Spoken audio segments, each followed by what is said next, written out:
Saya divonis oleh psikiater mengidap anxiety, gelisah yang berlebihan gitu ya. Kemudian saya selalu merasa cemas kalau bertemu banyak orang, takut pergi sendiri. Tetapi Quran surah Al-Anbiya 83, alhamdulillah kecemasanku berkurang. Pertanyaannya, bagaimana caranya supaya anxiety itu tidak pernah kambuh lagi? Gini, Quran surah ke-51 ayat 49. Wa min kulli syai'in khalaqna zawjaini la'allakum tadhakkarun. Segala hal itu aku ciptakan, kata Allah, berpasangan, supaya engkau sadar cuma aku yang tidak punya pasangan. Sehat lawannya apa, Bu? Sakit. Senang lawannya apa? Sedih. Gelisah lawannya apa? Tenang. Maka kalau ada kegelisahan, kecemasan berlebihan, apa yang disebut dengan anxiety ini, maka cari lawannya. Apa lawannya? Tenang. Amalan apa yang banyak memberikan ketenangan, itu terapinya. Apa dalam Quran ayat-ayat dan amalan yang membantu menghadirkan ketenangan? Satu, saya tulis cepat. Dan saya sudah pernah sampaikan ini dan alhamdulillah insya Allah banyak manfaatnya. Satu, Quran surah 13 ayat 28. Amalannya dua, Quran surah ke-20 ayat 14.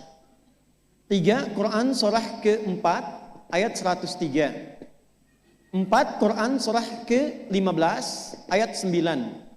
5, Quran surah ke-54 ayat ke-17, 22, 32, 40.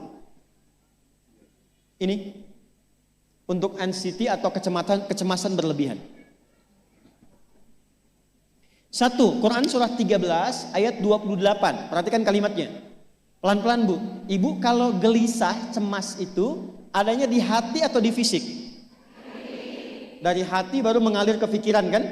Baik, perhatikan bagaimana cara menenangkan hati sehingga pikiran ikut tenang. Ini langsung dari Allah. Ala bidzikrillahi tatma'innul qulub. Kata Allah, ala, yakinkan pada dirimu. Fokus. Ala itu harful istikhbar wa taukid, huruf yang berfungsi membuka informasi dan meyakinkan. Jadi kalau ibu ingin tenang, ada yang divonis cemas berlebihan, anxiety, pertama kata Quran mesti yakin dulu nih. Lawan itu yakinkan pada diri. Bidzikrillahi, dengan banyak meningkatkan zikir kepada Allah, tatmainnul qulub, dampaknya ke hati memberikan ketenangan. Jadi rumus cepat menghilangkan kegelisahan, obat yang pertama kata Al-Quran, zikrullah. Apa obatnya? Amalan zikrullah ada 4. Amalan zikrullah ada 4. 1, saya lompat dulu ke yang paling cepat, yang paling gampang, yang paling mudah.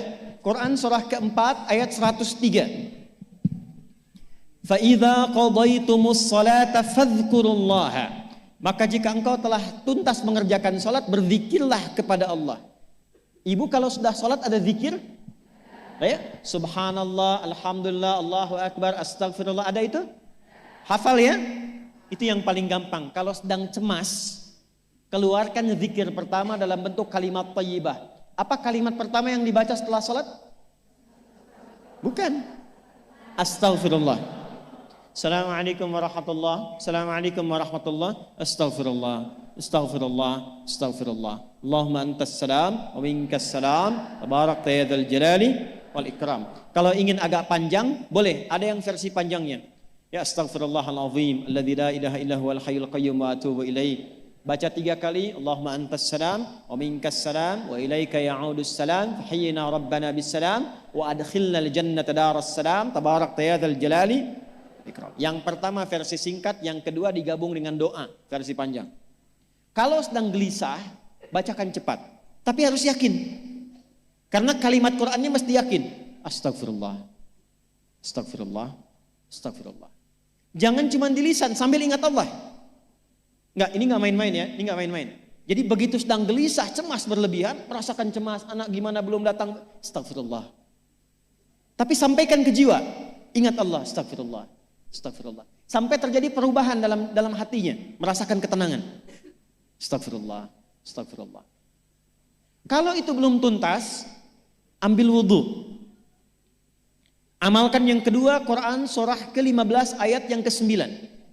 Inna nahnu nazzalna dzikra wa inna lahu lahafidhun. Dengan keagunganku aku turunkan Al-Quran itu sebagai zikir. Nah, Quran disebut oleh Allah sebagai zikir. Di antara fungsinya memberikan ketenangan pada jiwa. Ibu kalau sedang cemas, istighfar, masih ada sisanya wudhu, ambil mushaf menghadap kiblat. Baca, Bu. Apa yang terjadi? Nanti akan terjadi Quran surah ke-8 ayat kedua. Saya belum tuliskan karena ini detailnya. Innamal mu'minuna alladzina idza dzukirallahu wajilat qulubuhum wa idza tuliyat 'alaihim ayatuhu zadathum imana wa 'ala rabbihim yatawakkalun. Sepanjang ada insan beriman, kata Allah, dia dibacakan kepadanya Quran atau bahkan dia membaca sendiri, akan ada getaran pada jiwanya, meningkat imannya, tersambung hubungannya dengan Allah.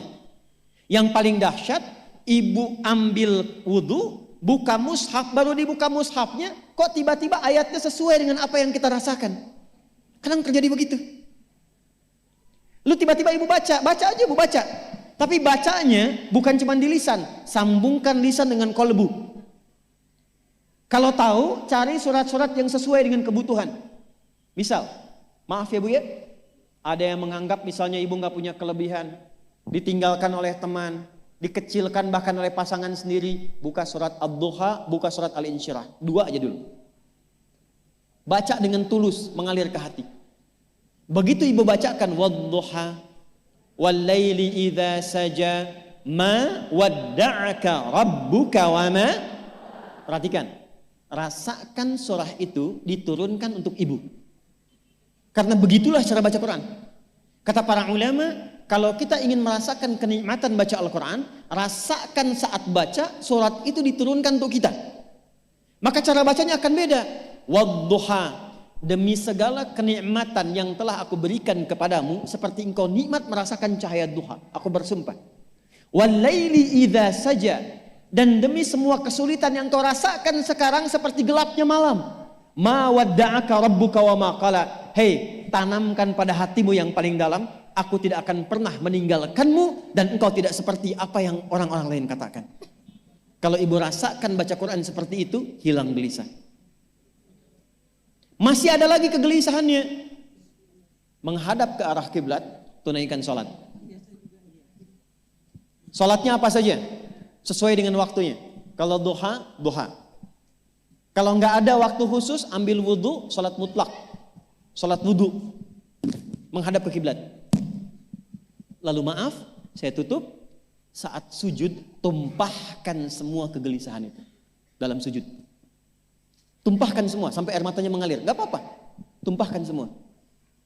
Nanti rasakan perubahan yang terjadi setelah sholat tuntas dikerjakan.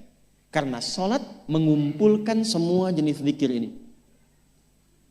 Istighfar ada dalam sholat? Ada. Ya, ibu ruku sujud baca istighfar. Subhanakallahumma bihamdika Allahumma gfirli. Subhanallah ada? Alhamdulillah ada? Allahu Akbar ada? Dalam sholat baca Quran? Al-Fatihah itu Quran. Semua ada. Sudah? Yang terakhir, biasanya kalau sudah selesai sholat, ketenangan awal itu muncul. Tapi setelah itu kadang-kadang muncul lagi, kalau belum tuntas semua. Maka praktekkan isi surat Al-Insyirah. Ini penutupnya. Inna ma'al usri fa inna ma'al usri. Apa artinya insyirah? Insyirah itu suasana hati yang lapang, selapang-lapangnya seakan-akan gak ada beban lagi. Maka kata Allah, kalau hatimu ingin lapang dan tidak pernah merasakan ada beban lagi, maka perhatikan. Alam nashrah. Hei, masa engkau merasa cemas, gelisah dan berlebihan hanya karena masalah yang sekarang kau hadapi? Bukankah dulu banyak ribuan masalah yang telah aku selesaikan? Jadi kalau ibu mengalami masalah sekarang, jangan sampai larut sedih dengan masalah yang sekarang. Yakin dulu pun banyak masalah selesai juga. Alam nashrah. Lalu apa yang harus dilakukan? Kata Allah, seberat-beratnya beban, tanamkan keyakinan pada jiwamu. Inna ma'al usri, semua ini pasti selesai. Pasti ada solusinya. Pasti selesai. Inna ma'al usri yusra itu bahasa singkatnya begini, pasti selesai. Pasti tuntas. Yakin Allah sudah jamin pasti tuntas. Jelas? Jadi kalau sedang punya persoalan, yakinkan pada diri kita masing-masing, ini pasti selesai. Insya Allah ada solusinya. Gak mungkin Allah titipkan kalau saya tidak sanggup menjalaninya. La yukallifullahu nafsan illa, maka lakukan yang ini dan secara kontinu. Terapinya ini aja. Terapinya ini aja. Gelisah lagi, zikir lagi. Gelisah lagi, buka Quran. Sampai itu hilang, tapi itu tidak akan pernah hilang kalau ibu gak yakin bisa mengatasinya. Karena itu hurufnya dibuka dengan ala, yakinkan, itu hilang. Jelas?